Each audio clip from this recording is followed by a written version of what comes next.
Take it easy. All right. The heat is on, burning, burning, burning. It's on the street. She's a sexy girl, sexy girl, sexy girl.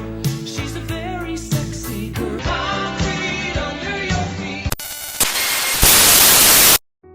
Glenn Frey nació en Detroit, Estados Unidos, un 6 de noviembre de 1948, y se crió en los suburbios de esa ciudad. Fue un joven inquieto con diversos intereses. Era un gran consumidor de libros y, a pesar de no contar con una gran estatura, se destacó por sus dotes atléticos en su época escolar.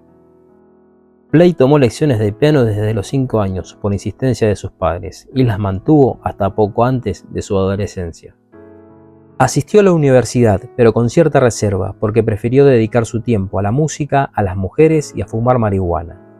Su decisión de integrar una guitarra en su vida se dio a los 15 años de edad, tras presenciar una actuación de los Beatles en 1964, iniciando así su trayecto musical al formar parte de diferentes bandas amateur y semiprofesionales en Detroit durante su adolescencia. A sus 19 años de edad tocó la guitarra y fue vocalista de apoyo en la exitosa canción de 1968 de Bob Seger, titulada Ramblin' Gambling Man.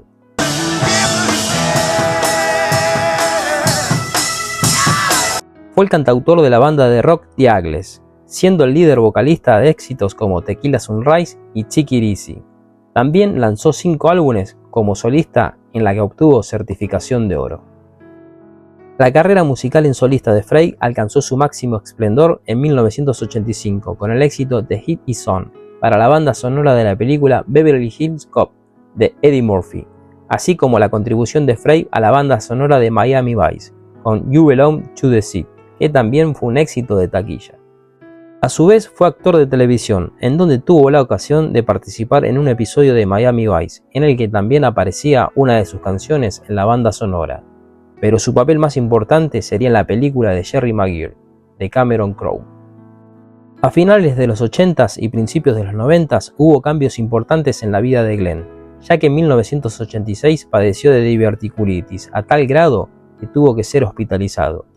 Para combatir su problema de salud, Frey decidió dejar las drogas y empezó a trabajar en su música. Sin embargo, sus problemas intestinales reaparecieron y se vio obligado a someterse a su primera cirugía en 1989. Ya para 2007 lanzó con Eagles un nuevo disco y se embarcaron en un tour entre 2007 y 2009 que los llevó por América y Europa.